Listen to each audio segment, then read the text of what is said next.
देश की राजधानी दिल्ली के जंतर मंतर पर चल रहा आंदोलन अब एक बड़े जन आक्रोश में तब्दील हो चुका है। सोनम वांगचुक की गिरफ्तारी और मौजूदा व्यवस्था के खिलाफ देश भर के युवाओं और आम जनता में भारी उबाल देखा जा रहा है। जंतर मंतर से आ रही सीधी तस्वीरें साफ बयां कर रही हैं कि इस बार आंदोलनकारी आर पार की लड़ाई के मूड में हैं और प्रदर्शन स्थल पर सुरक्षा बलों की भारी तैनाती के बावजूद जलजलाल लगातार बढ़ता जा रहा है।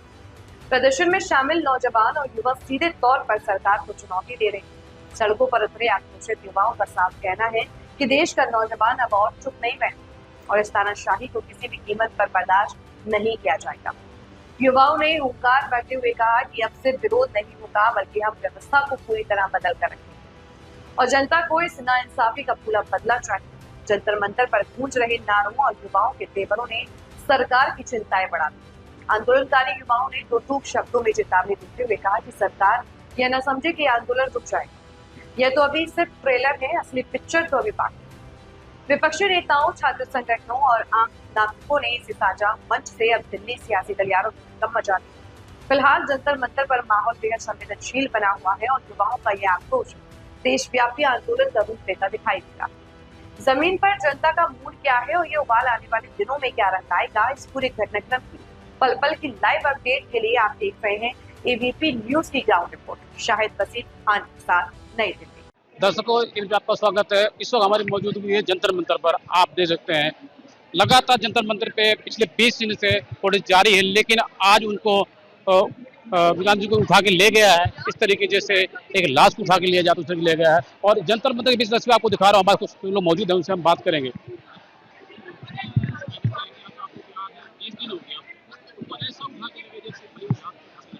Again, I've said this before, I'm saying this again. There's such a thing as a constitution in our country. संविधान है, उसमें कुछ लिखा हुआ है। Right to consent, right to privacy, right to bodily autonomy नाम की कोई चीज होती है यार। You can't. Again, he's one of the smartest people we have seen in this country. आप उनके choices के अगेंस्ट उन्हें नहीं ले जा सकते हो। अभी भी वो हॉस्पिटल में है, उनकी वाइफ हॉस्पिटल में है, वो दोनों सेम चीज कह रहे हैं कि हमारे चॉइस के ना तो हमला स्ट्राइक एंड होगी ना ही प्रोटेस्ट एंड होगा। I don't know what whoever picked him up thought कि वो कर रहे हैं by taking him away. You're not achieving anything. Who is accountable for 20 students who have been No one is accountable. The government doesn't care. Yeah, very plainly speaking, is 70, 80-year-olds are not gonna care about us. This is the future we inherit. This is the youth's future.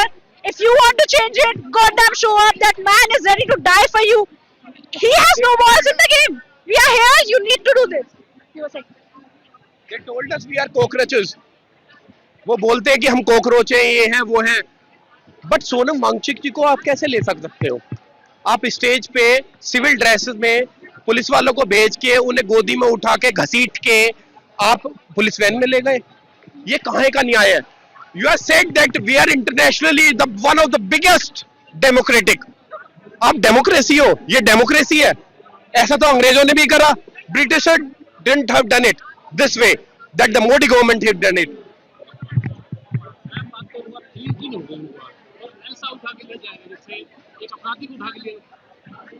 अपराधी ही है उनके लिए, क्योंकि जो सवाल पूछेगा वो अपराधी होगा, वो एंटी नेशनल होगा। बट अकाउंटेबिलिटी, जब when we are talking about accountability, no one is accountable. Any of the minister in the Modi government should not be accountable as per their senses. They are saying that hey this is not the right way. यहाँ पे तो जिहादी आ गए, यहाँ पे तो ये आ गए, यहाँ पे वो आ गए, यहाँ पे तो भैया ये पाकिस्तान गए थे। डर लग रहा है, इस्तीफा देखने में डर लग रहा है उन्हें। वो सोचते हैं कि भाई इस्तीफा दे दूंगा तो मैं गलत साबित हो जाऊंगा, और जबकि वो गलत है, सबको पता है कि वो गलत है।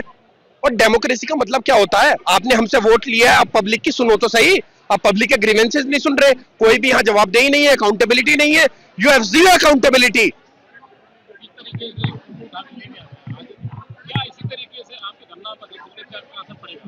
बहुत बड़ा असर पड़ेगा, पर लेकिन हम इस असर को बिल्कुल भी नहीं मानेंगे। जीरो असर मानेंगे हम। मंडे को पता चल जाएगा, जब संसद भवन में, पार्लियामेंट में पहला सेशन होगा, मॉनसून सेशन में पता चलेगा इन्हें कि इन्होंने कितनी बड़ी गलती करी है।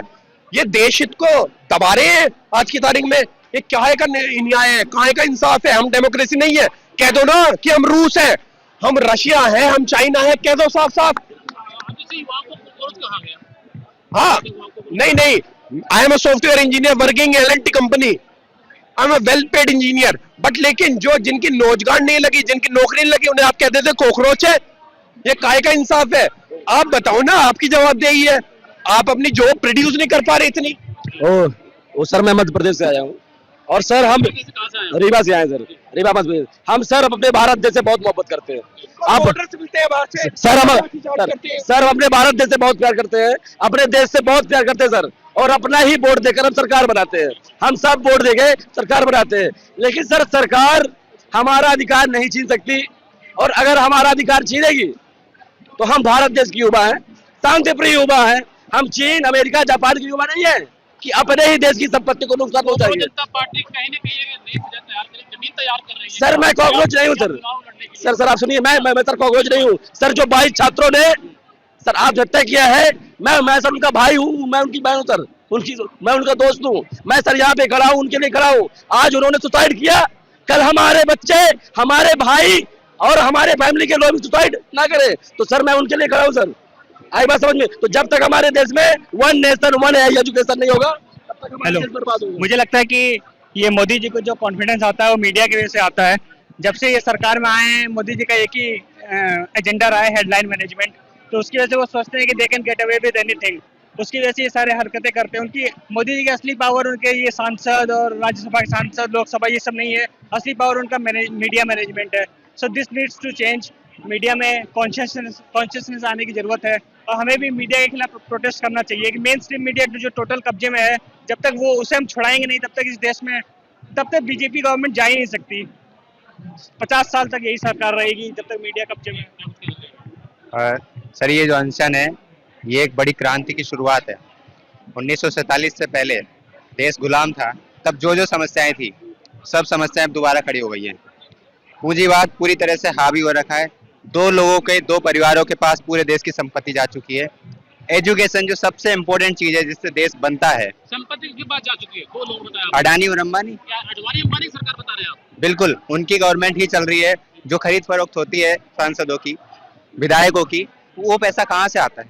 पार्टी फंड से तो नहीं यूज होता ना, अकाउंट्स के रिकॉर्ड में तो नहीं रहता ना, वो पैसा कहाँ से आता है? अचानक से इतने सांसद। लगातार मैं आपको तस्वीर दिखा रहा हूँ। यहाँ पे जो दर्शक है, जो लोग आए हैं, जो लोग यहाँ पे मौजूद है इस वक्त, हम बात करेंगे। अभी कुछ भाई हमारे साथ जुड़े थे इसके पहले, राजस्थान से आए थे, पंजाब से आए, हरियाणा से आए, जगह से लोग आए हैं। लेकिन जो लोग बता रहे हैं, भारतीय जनता पार्टी को इन्होंने बताया कि अडवाणी और अंबानी की सरकार है। तो हमसे जानेंगे, तो अडानी और अंबानी सरकार कैसे आप काम कर सकते हैं?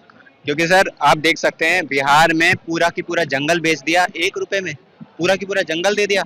इतनी महंगाई में, जहाँ एक 30 गज का प्लॉट लेने के लिए आदमी पूरी जिंदगी मेहनत करता है, वहाँ लाखों आम के पेड़ दे दिए 1 रुपए में। तो ये क्या, ये कैसे? मतलब ये तो आप एक बिस्किट का पैकेट नहीं खरीद सकते 1 रुपए में आज, और यहाँ पूरा जंगल दे दिया। क्या प्रूफ? ये प्रूफ है, सबूत है इस बात का। ये मैं कोई बेवजह नहीं बोल रहा हूँ। और अब एजुकेशन पे आ जाते हैं, जिसके लिए हम यहाँ हैं। आप किसी भी गवर्नमेंट स्कूल में अपने बच्चे को पढ़ाना चाहेंगे? मैं आपसे ही पूछूंगा, या आस पड़ोस कोई भी नहीं चाहता। मेरी खुद की बेटी, मैं आपको यंग दिख रहा हूँ, लेकिन मेरी एज 32 है। मेरी एक बेटी है जिसकी उम्र 5 साल होने वाली है। मैं प्राइवेट स्कूल में ही पढ़ाना चाहता हूँ उसको, सरकारी में नहीं पढ़ा सकता, क्योंकि सरकारी स्कूल में जाके मुझे उसकी सुरक्षा की चिंता होती है। ना वहाँ सफाई होती है, ना वहाँ पढ़ाई होती है, ना वहाँ इंफ्रास्ट्रक्चर ऐसा होता है। कोई भी प्राउड नहीं करता। क्या कोई प्राउड करता है कि मेरा बच्चा सरकारी स्कूल में पढ़ता है? कोई बताता है इस बात को? शान से बताता है? नहीं बताता है। क्यों नहीं बताता है? क्योंकि ऐसा इंफ्रास्ट्रक्चर हमारा है ही नहीं, और जो है उसको बंद किया जा रहा है। डेटा बता रहा है कि 25 स्कूल रोज बंद हो रहे हैं जब से मोदी जी आए हैं शासन में। तो एजुकेशन पे तो पूरी तरह से हमला ही कर रहे हैं ये लोग। और एजुकेशन भी इसलिए कर रहे हैं क्योंकि खुद चौथी पास राजा है हमारा। हमारे जो प्रधानमंत्री है वो खुद अनपढ़ है। वो खुद बोल चुके हैं इंटरव्यू में, मैं बिना फैक्ट के कुछ नहीं बोलूंगा। उन्होंने खुद एक इंटरव्यू में बोला था कि मैं स्कूल नहीं गया, मेरी कोई पढ़ाई वढ़ाई नहीं हुई। बिल्कुल, उन्होंने कहा था मैं झोला लेके आया हूँ, झोला लेके। वो आप जानते हैं कि पीएम केयर्स फंड जो है वो इकट्ठा किया किस लिए था? उसी झोला उठाने के लिए। बढ़िया मौका था, फायदा उठा लिया। पीएम केयर्स फंड का बोल रहे हैं, ये तो प्राइवेट फंड है, आरटीआई के अंडर नहीं आता। तो वही लगातार मैं आपको तस्वीर दिखा रहा हूँ इस वक्त जंतर मंतर से। आप देख सकते हैं यहाँ पे, मैं कहूँ तो लाखों की संख्या में लोग यहाँ पे इकट्ठा हैं। पंजाब से, हरियाणा से, राजस्थान से लोग आए। लोगों की एक ही मांग है कि जो पेपर लीक हुआ है, धर्मेंद्र प्रधान जी इस्तीफा दें। लेकिन आज 20 दिन पूरे हो गए दीपान जी को यहाँ से जो है ऐसे उठा के ले जाया गया जैसे एक मरी हुई लाश को उठा के ले जाते हैं। क्या वाकई में जो है देश में अब जो बिल्कुल भी शर्म के लिए बात नहीं है, बिल्कुल लगातार बात करें तो इस तरीके से किसी को ले जाना चाहिए? सर जिस तरह से वो लेके गए ना, ऐसा सिर्फ भगत सिंह को के साथ किया जाता था, और जो हमारे स्वतंत्र सेनानी उनके साथ किया जाता था। उनको पाइप डाल डाल के खाना खिला दिया जाता था। अंग्रेज करते थे सर। अंग्रेजों को भगाया इसलिए गया था कि हमारे देश का अपने ही लोग शासन करेंगे तो अपने लोगों के लिए कुछ गलत नहीं होगा, अच्छा होगा। विरोध करने पे ऐसे करेंगे ये लोग।